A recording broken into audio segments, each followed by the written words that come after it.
Allez, bonjour à toutes et à tous et bienvenue pour le témoignage de Noé. Donc Noé, c'est un alumni Hello Prépa qui est admis au Master Finance et Stratégie de Sciences Po Paris. Bonjour à toi Noé. Salut. Noé, durant une vingtaine de minutes, tu vas pouvoir nous partager l'ensemble de ton parcours, de ton profil et tu vas nous indiquer aussi comment ça s'est passé ton année de préparation au concours avec nous. Commençons déjà Noé par ton parcours académique. Est-ce que tu peux nous dire depuis le baccalauréat ce que tu as obtenu comme note ainsi qu'au cours de tes études supérieures? Très bien.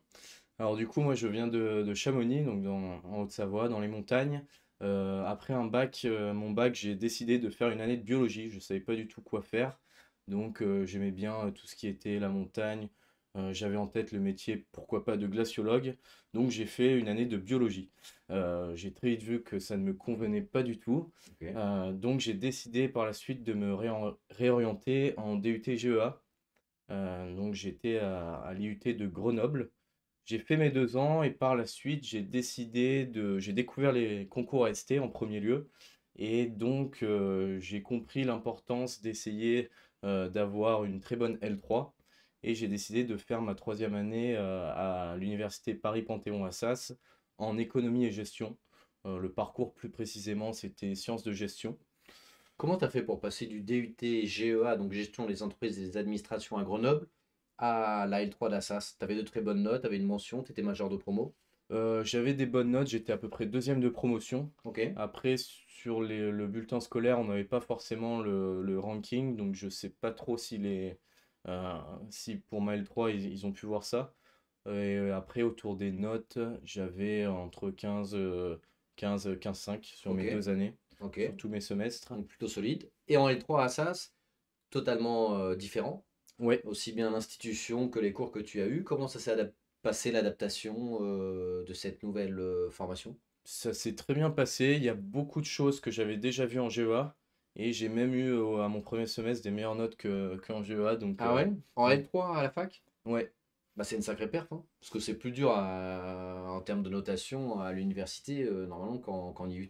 C'est Euh, ce qu'on m'avait dit, ouais. Après, j'ai beaucoup travaillé. ouais, Il y avait beaucoup de personnes dans ma promo qui avaient fait un DUT GEA avant, ou même il y avait certains BTS, etc. ok. Et ce qui a été assez étonnant, c'est que ceux qui sortaient de BUT GEA ou de DUT, anciennement, avaient pour la plupart des meilleures notes que ceux qui avaient fait leur L1, L2 d'Assas. Ça, Ok, c'était assez intéressant à voir. parfait. Concernant ton parcours extra-académique, est-ce que tu avais des jobs d'été, des stages, des choses comme ça? Ouais, alors bon, déjà, assez jeune, j'ai fait des jobs d'été, un peu serveur, etc. Après, j'ai fait beaucoup de ski, notamment un peu de sport à haut niveau en Mhm. ski, plus précisément en freeride. Donc c'est un sport qui n'est pas fédéré, mais sur mes premières années d'études, j'avais le statut national de sportif de haut niveau sur liste complémentaire. C'est quoi les freeriders? C'est ceux qui sont dans les tubes là? Et Non, qui c'est font des sauts là, tu sais, un peu comme les skateurs ou pas? C'est ça le freerider ou pas? presque. En fait, nous, en freeride, on est en hors-piste. Ok. Et on doit repérer la face depuis le bas. Après, on passe dedans, on a un ou deux passages. Ok. Et Ah oui, donc rien à voir avec un tube. C'est non, ouais. c'est ceux qui sont depuis un hélico là, sponsorisé par Red Bull et qui sont lâchés un peu. Alors nous, on sautait pas d'un hélico, mais c'était presque C'est ça. l'idée. Ok. Et après, donc c'est un sport catégorisé d'extrême. Ouais. Et après, on choisit notre ligne, on choisit nos figures, etc.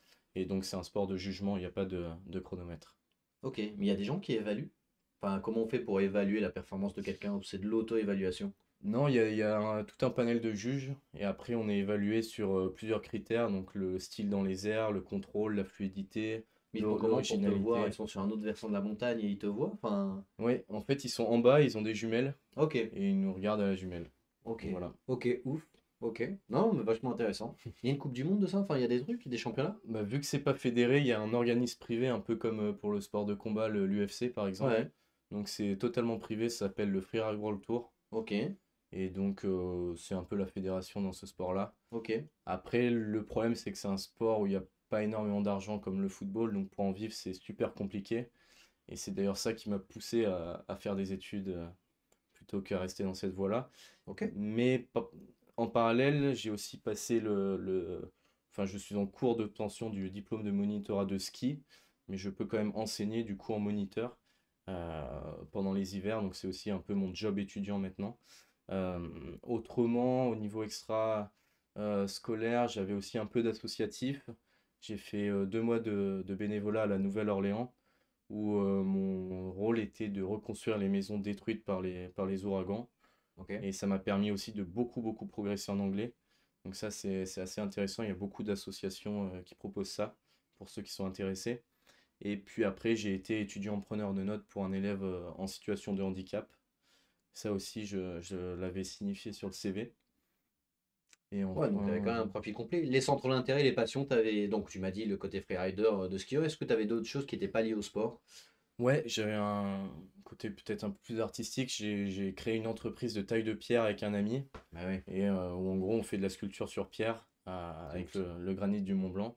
Et Oh ça, là là, qu'est-ce que tu te marquais de bien. ouais, Mais elle existe toujours, cette entreprise. ouais, ouais, bien sûr. Il y a un site web et tout. Ouais, C'est quoi la marque? c'est Maison du Surgé. Mais bon, le site web, il y a quelques images de synthèse parce que voilà, c'est le début.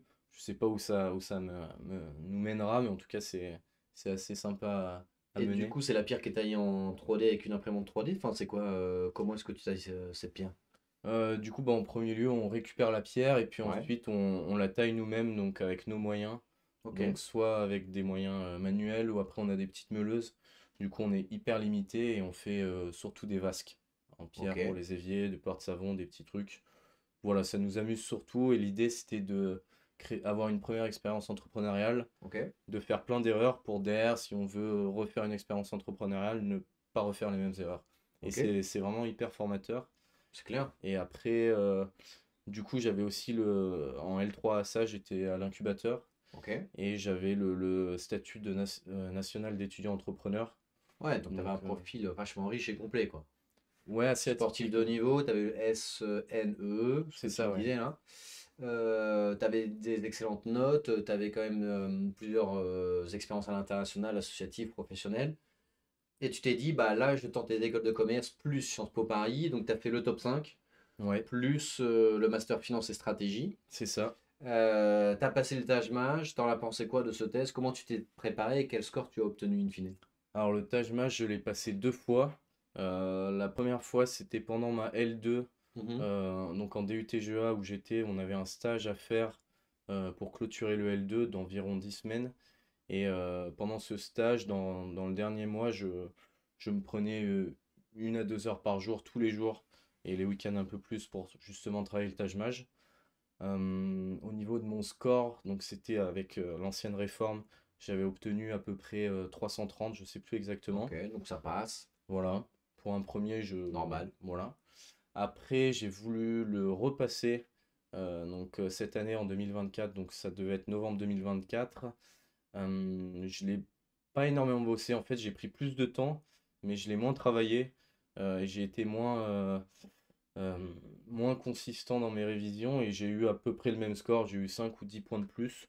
Donc ça m'a un peu déçu, mais bon, voilà, j'avais moins travaillé, donc c'était un peu compréhensible. Et in fine, parce que ton score a été recalculé avec la suppression des points négatifs, ça a terminé à combien ton score? J'étais à 377. Ok, Donc 377. Le TOEIC, tu l'as passé combien de fois? je l'ai passé 2 fois, premier score 915 et je l'ai repassé 2 semaines après, j'ai eu 955. Ok, donc 377, 955.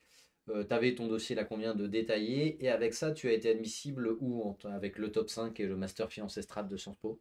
Alors du coup, j'avais aussi postulé top 3. J'ai pas Ouais, été admissible. ce qui est plutôt justifié par Ouais, rapport aux scores qui sont un peu en deçà de ce qui est attendu, même si le profil était ouf. merci. Non, mais c'est Euh, vrai, tu avais un profil top 3. Si tu avais, je pense que tu avais un 420, 30 et peut-être un 960, 70, tu aurais été admissible au top 3. mm, je Bon, c'est pas le- très grave, tu as eu Sciences Po in fine Voilà, quand c'est même. ça. Donc, tu n'avais pas le top 3, mais tu étais admissible à Lyon, encore Ouais, heureux. Admissible EDEC, EDEC, j'avais logique, mis Schema pour aussi l'entraînement. et Audencia. Ok. Donc là, tu es Et admissible partout. EM Lyon, EDEC, Schema, Audencia. c'est ça. Ok. Et après, il y avait Sciences Po, le master finance et stratégie qui me plaisait beaucoup. Les candidatures sont relativement tôt, je crois que c'est fin janvier. Donc j'avais postulé, sans trop m'intéresser au master, un peu voilà comme ça. Et en fin de compte, j'ai été admissible à ce master-là, je pensais pas du tout. Donc j'ai été un peu surpris. Après, derrière, j'ai passé l'oral qui était très éprouvant. Je pensais qu'il s'était très mal passé. Ah ouais? Ouais, ouais. Bah, c'est vachement challengeant, c'est super dur, hein. Ouais. Donc c'est tout en visio pour tout le monde, pour mettre tout le monde à égalité. Et en sortant, j'avais l'impression d'avoir subi un interrogatoire. Et vraiment, j'arrivais plus à réfléchir. Ah Ça ouais? m'avait jamais fait cet effet-là. C'était assez marrant. Comment s'était passé d'ailleurs? Tu avais pris la préparation Zoom avec nous aussi. C'est ça, T'étais venu en présentiel ou en distanciel t'avais fait? en présentiel. Ok, donc t'étais venu sur un week-end complet, samedi et C'est dimanche? ça. Et après, j'avais fait les deux derniers, je crois, en visio pour Ok. être comme en conditions réelles. Comment ça Et s'était passé ce week-end-là en présentiel, tout le samedi et tout le dimanche? ça s'est bien passé. Enfin, j'ai dû quand même pas mal travailler. Oui, normal. J'ai dû faire, Normal. j'ai dû faire tout un gros travail pour faire des liens entre mes expériences, mon projet pro et tout. Et l'oral m'a vraiment beaucoup aidé. Le premier était un peu médiocre. Ok, Euh, oui. mais Logique, ça. après, j'ai très vite compris en fait l'importance de faire des liens. Ce que je pense, je ne l'aurais pas fait tout seul, ça c'est sûr. Donc ça m'a beaucoup aidé pour ça. Après, concernant le vrai entretien à Sciences Po, j'ai pas pu dire toutes les choses qui me mettaient en avant, mais j'ai quand même réussi à faire quelques liens et je pense que ça a vraiment été déterminant. Sachant que l'entretien de Sciences Po, il est relativement court, c'est 12 à 15 minutes. Ah ouais, Et en fin de compte, enfin, en tout cas, moi personnellement, j'ai eu aucune ok. question technique, très peu de questions. Quel était ton projet professionnel que tu as vendu à l'époque? C'était de commencer en banque privée en wealth management, en gestionnaire de fortune, pour derrière créer mon propre cabinet qui accompagnerait les sportifs de haut niveau, les artistes, enfin tous ceux qui ont des carrières courtes ou des revenus irréguliers. Donc ça faisait aussi le lien avec le passé Ouais, ça de faisait sportifs sens. de haut niveau. Ouais, totalement. Et est-ce que tu as eu des questions atypiques ou originales? Pas du tout, c'était pas du tout un entretien comme j'ai eu à l'EM Lyon. C'était vraiment très sérieux. En fin de compte, ils m'ont posé des questions uniquement sur un de mes stages. Et puis, ils m'ont posé trois fois la question pourquoi notre école et pas une école de commerce, sachant que mon profil, Ça, à Sciences Po, tu veux dire, ou ouais, à Sciences à Po, ouais. Sciences Po, ok, d'accord. Et ils m'ont beaucoup dit comme quoi mon profil était mieux pour une école de commerce plutôt que Sciences Po, etc. Donc, ça m'a quand même un peu déstabilisé sur le moment. Donc, quand ils m'ont posé trois fois cette question-là, je pensais que j'avais mal répondu. Mhm. Bon, a fortiori, j'ai Ouais, ça va. plutôt bien répondu.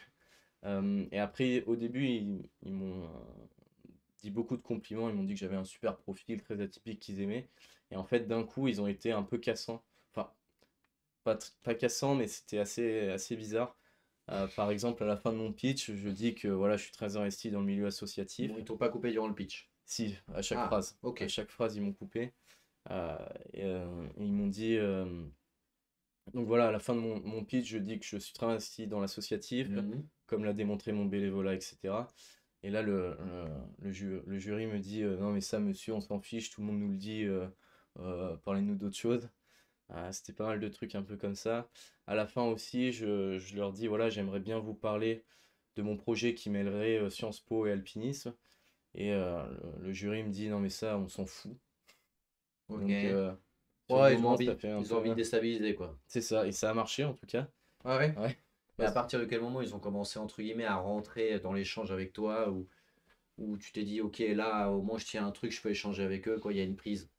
ouais, Parce qu'ils n'ont pas dit, on s'en fout à chacune de tes réponses. non, mais en fait, les trois premières minutes, enfin, en fait, dès mon pitch, ils m'ont coupé un peu à chaque phrase. Donc, ça a été du coup assez important pour moi d'essayer de me rappeler où j'étais Ouais, bien pour pas sûr. me perdre. C'est un classique, ça. Voilà.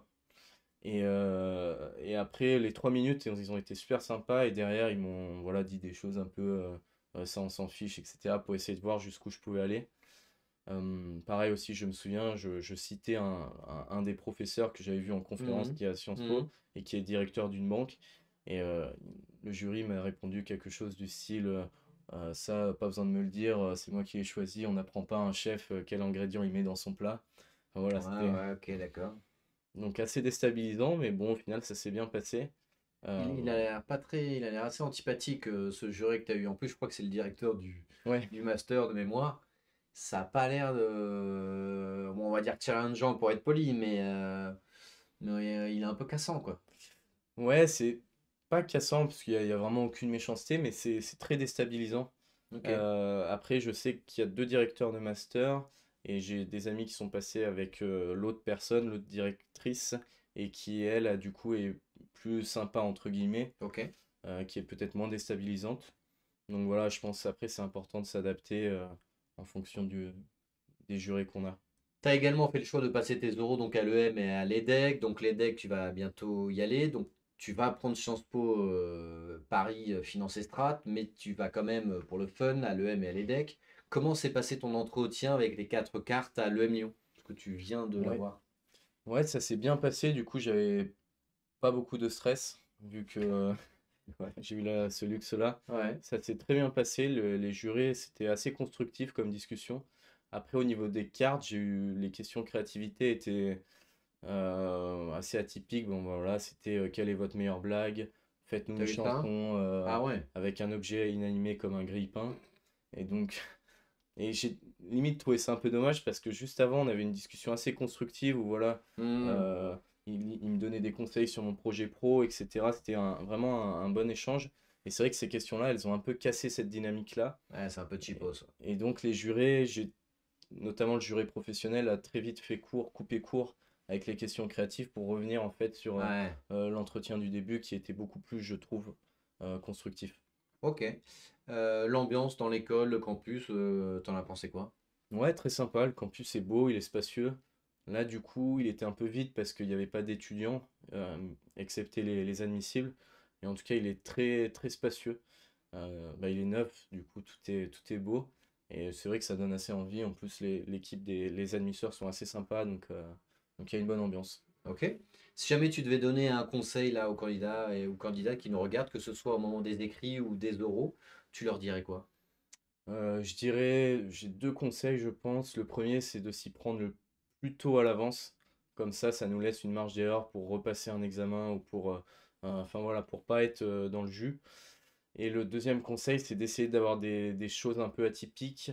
Comme ça, à l'oral, ça fait tout de suite des discussions à dire et des choses qui nous distinguent directement des autres candidats. Ça, je pense que d'être atypique, c'est hyper important, surtout des jurés qui ont vu passer beaucoup de candidats dans la matinée. Ils en ont peut-être un peu marre, ce qui peut se comprendre. Donc je pense d'être atypique, ça, ils aiment beaucoup. Ok.